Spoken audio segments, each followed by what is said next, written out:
welcome to the Music Lab at writingmusicaltheater.com. In this lesson, we're going to talk about completing your score with all kinds of formatting issues. So could be a bit dry, but I think that this information is really important. And it's important, again, to remember this is the document that you, the composer, are conveying the entire information the performers are going to need to realize how your music is supposed to sound. Now, the first thing that you need to do is make sure that your score has all the songs in the right order as they appear in the show.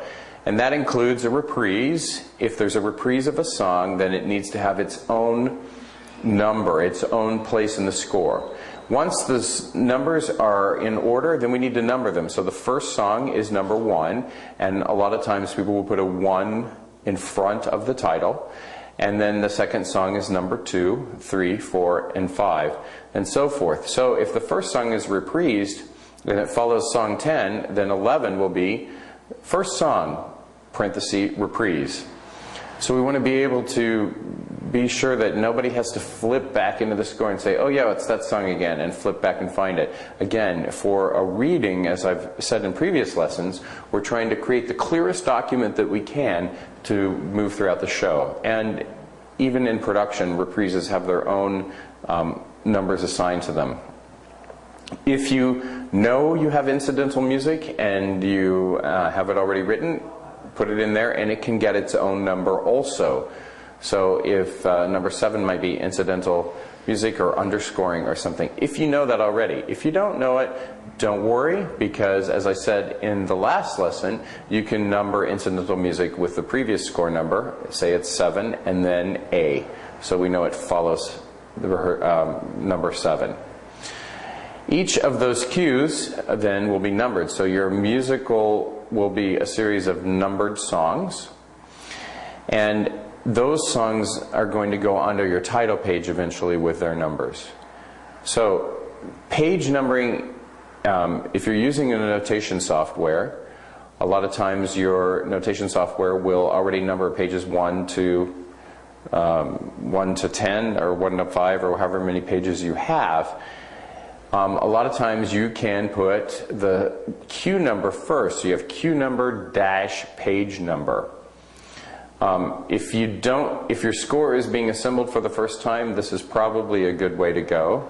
If you're pretty solid about your score, you could number it from 1 to 100 and then use page numbers that actually go one from the next. So that number 2 maybe begins on page 11 and number 3 begins on page 16. That's possible too. Either way works, and for reading actually it's not as relevant because we're going to ultimately create an integrated score in the next lesson, which will take care of that pagination. But you can use a table of contents and number your pages from 1 to the end again, or you can number them cue to cue, musical number by musical number, as long as they all say musical number 7-3, so that we know that's musical 7, page 3. What we don't want to have is multiple page 3s, multiple page 5s, because they all come from different musical numbers. So that's not a good plan. So be very careful not to do that. Instead, try to use the musical number dash page number if you're not sure and you don't have your songs as complete as you might want to be able to number them from 1 to the end. Repeat signs are not something that I've talked a lot about yet. Those I've talked about in terms of vamps and safeties. And repeat signs and a vamp or safety are not only appropriate, but they're necessary for the performance to know that those 2 bars repeat or those 4 measures repeat. It's probably not the case that you'll find it to use more than 4 bars that you want repeated in a safety. And in fact, 2-bar safeties or 2-bar vamps are the best because they're quick enough to get you in and out. The repeat signs that you use within the songs themselves, well, it is possible to use repeat signs. If you have the same music with different words, you can have a second verse. That is a possibility. Before you elect to do that, though, remember that your in a reading, you're having people who haven't read through your score a lot, and if they have, the amount of rehearsal time they have is devoted to the entire show, not just to their couple of numbers. So really you want to set them up to have the best shot at being successful at presenting your work as you can. And the best shot for that is not to use repeats. I would say if you do use like an 8-bar or 16-bar repeat with repeat signs, if it's on the same page and you can trust that they can get their eyes down to the second verse, then that's a possibility. I wouldn't be very excited about it, but it's a possibility. Kinds of repeats you probably shouldn't use are dies al segno or dies al coda or DC al coda, and I realize that those are really easy to understand. You just go back to the sign and then you jump to the coda, but you go back to the beginning and you jump to the coda. That makes sense to me as a musician, but when you're working with music theater performers, you have to remember, again, the low amounts of rehearsal time. So even though they have the best of intentions to go back to the sign, and they mark the sign, and they know where the sign is, and then they got to jump to the coda, that's still flipping a lot of pages to go back. And what happens if your script and score end up being a couple hundred pages? Well, and they have to go back 4 or 5 pages to find it, and then 3 pages later they got to jump ahead to 4 pages to get to the coda. I think you can see where I'm going with this. The chances of everybody doing that successfully are not really great. And so to get the best shot, you really need to just keep going straight through. If you have a repeat, write it out again. That way, every time the performer looks at the music, they're looking at a single lyric under a single line, and they don't have to worry about, oh, which verse am I in, or tracking the second verse when their eyes keep jumping to the first, or vice versa. So really, I think it's an important consideration to think about your score as being a page turner that you constantly go forward in, and try not to go backwards. That way, it's a pretty simple thing to keep moving forward and keep on top of what's happening. So I would suggest that in music theater, even though all of the things that I was talking about with repeat signs and DC and DS are valid musical considerations, that given the nature of the form, you want to be careful not to use them. Table of contents I talked about early on. The table of contents needs to provide the list of musical numbers by number, literally 1, 2, 3, 4, up to 20 or 30 or however many that you have. Usually a dotted line, that's on the left side of the page, and then a dotted line over will tell you who sings in those numbers, the character names that sing in those numbers. So if a number is sung by everybody in the company, you can put company, you can put all. Company is a word that I prefer because it means the entire group.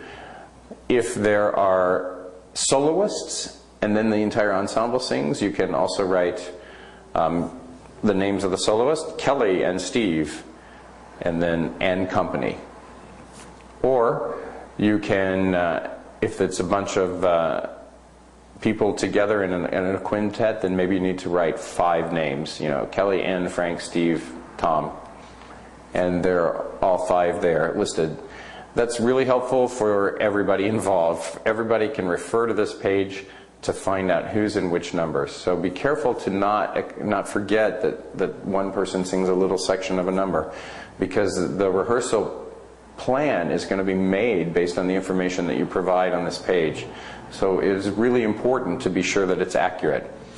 If you have numbered your pages from 1 to the end, you could put just to the right of that the actual page number, ... and the page number that it appears on in the score, if you can. If you're not, if you're using the musical numbering system, which is number 7-1, then flipping back through the score pages, the music director or anybody else should be able to see that they're in musical number 6 here, and now they're in musical number 7, and they're musical number 9. So they'll be able to tell which musical number that they are in by the first number before the hyphen that you use when you're numbering your score if you don't have pages that go consistently all the way through, but you've numbered each song individually. So that's why song numbering is really important to consider. Every musical number needs a cue. So in a text box above the song, we need the cue of the last spoken line before the music begins. If there is a continued spoken line after the music starts over the introduction, then we could set that down above the piano line, so that we can see that that line goes over the introduction. Now, but still in a text box format. Take a look at this example.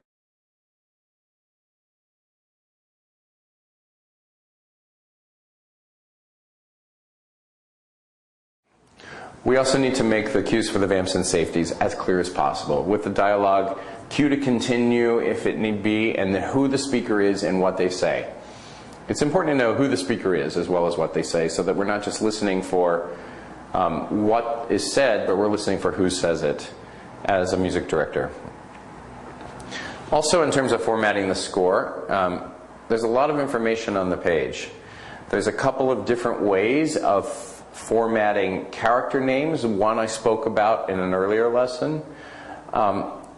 Different companies do things in different ways, and there are many different kinds of ways of formatting.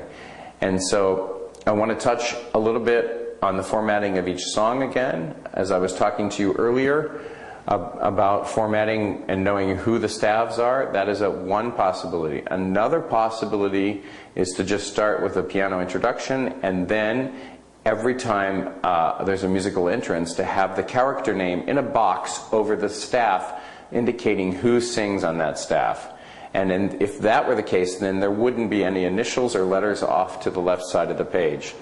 Some companies prefer that. One advantage to using a box with a name in it for a reading is that on every page it's clear, it's this person and that's the line through, and then they can track the line through and then go to the next page where we might see if there are a change in staffs. Then we indicate again with all the boxes who's singing on what staff. Take a look at an example of that.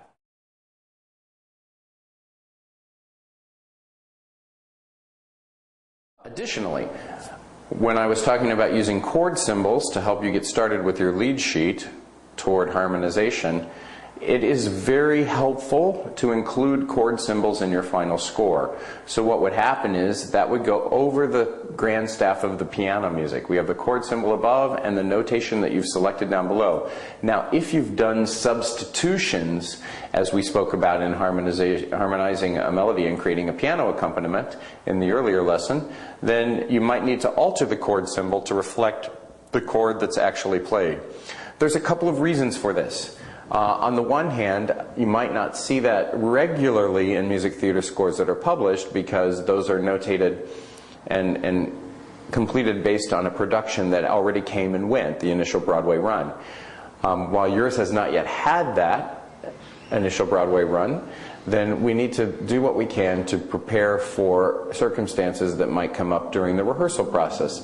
One of which is a pianist might be more inclined to read chord symbols over the notation, or they can read the notation, but the chord symbol helps them quickly assess what chord it is that they're looking at. So you have pianists who approach it from both directions, one more familiar with a chord symbol, another more familiar with notation. So that's one reason. You're actually helping the pianist realize what you've written more quickly. And again, that's that idea of what can I put on the page to help clearly communicate what it is that I've composed. The other reason to do that is sometimes it is necessary in the rehearsal process to transpose one of the songs. And that could be because it just doesn't sit right color-wise in the voice of the singer. It could be that the range is right and they can hit all the notes, but the color isn't quite right. And so it might be necessary to change the key. And while at that point the composer should provide a copy of the song in the new key, in the moment of the rehearsal in trying to sort out what key that might be, the chord symbols are often more helpful in quickly transposing than music without them.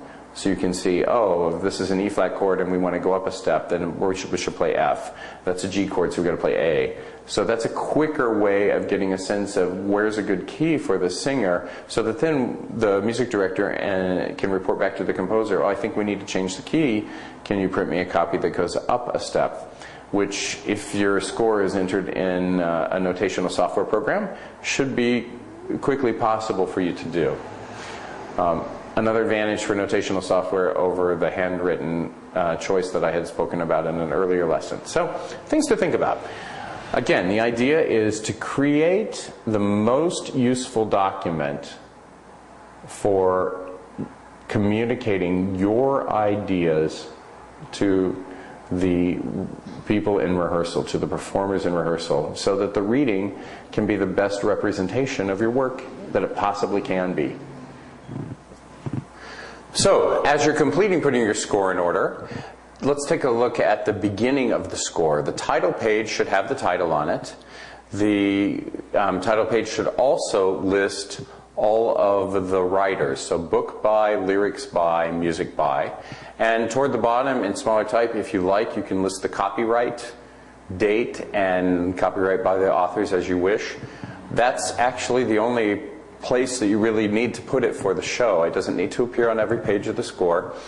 In fact, I would encourage you not to do that, because it looks like it looks more professional if it's at the front of the score and then that's it. And the copyright ultimately matters when it's filed with the Copyright Office. So in deference to having a more professional looking score, consider putting it on the title page and leaving it exist only there. On the back of the title page, you can list again the title in smaller type with the writers, and then list the time and the place, and then we want a list of the cast of characters. So character name and who they are. You know, like the sister of, or the brother of, or uncle to, those kinds of descriptions, who those characters are. Then the next facing page on the right, we want to have, again, the title of the show at the top, and then the table of contents. And this is where we're going to list the score. So we might have on the left, Act 1, Scene 1, and then across that, or Act 1, Scene, actually, and then we can list the scene numbers that go alongside the song numbers. And then the next column, we want the song numbers. Song number 1. Then the next column, we have the title. And the title is listed ... with the names of the character who sings it. Immediately past that, the page number in the score. If you can, by this point, determine your pages to go from 1 to the end of the number of pages there are in the score. That's actually the preferred method. The other one that I described, with the musical number dash the page number of the song, is possible, but the preferred method is still probably going to be a pagination of the score from 1 to however many pages it is, so that they can quickly find the page. And then the final column on the right is going to be something called the running number. And we're going to talk about the running number in the next lesson. So just leave the space for that column to happen on your title page, and go ahead and complete a line for all the numbers in the score. So from the left, we'll have the scene number that it's in. Then we'll have in the next column the musical number that it is, number 4, number 8. Then the next column will have the title, ... all the characters. And then the next column, the page number in the score that it's at. And then the final column will have the running number, again, which I'll get to in the next lesson. And then on the back of that page, this is where we want to list, again, the title of the show, and underneath it, a subtitle, the ranges of the characters. And on that, we'd like to have musical staves saying Helena, or Peter, or Paul. And then right beside the name of the character, we have a scaled depiction, or a depiction on a staff of the range from middle C up to E. So we want to know what the outside notes are that these characters have to sing, the lowest note, the highest note, and that helps the people who are casting the reading to know more quickly what it is that they're going to need to look for in terms of the right person to sing the role. So this is a really important set of pages that you need to have set up appropriately in your score. Okay, so let's take a look at some examples of those. First, page 1. Argentine shoppers from everywhere gather today.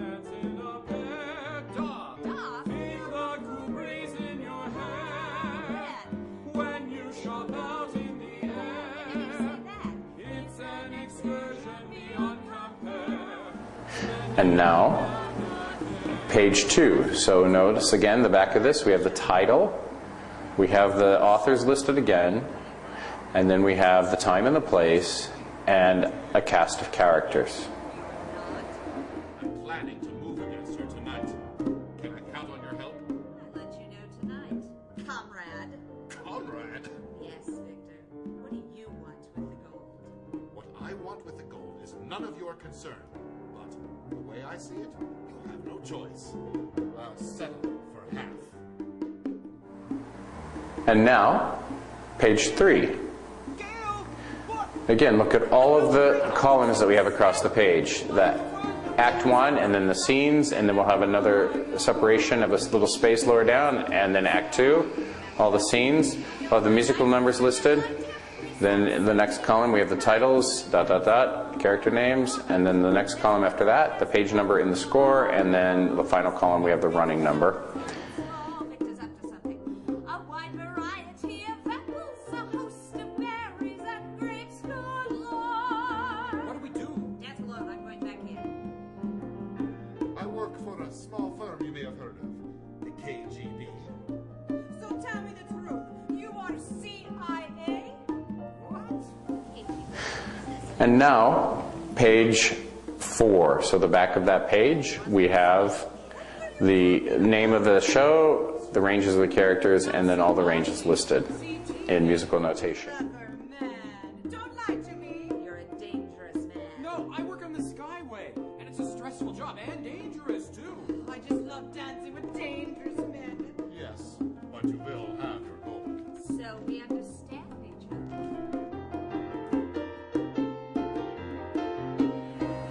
So this information, again, is really helpful to the people who are trying to cast your reading in order to get the best match between what you've written and the performer to perform it. And now we start into the score. So as we look at the first score page, we want to be sure that we have the title of the song with its number. We have to have the cue printed. The composer's name and the lyricist's name might be listed here. And the character who's singing, their name is in a box, ready to go.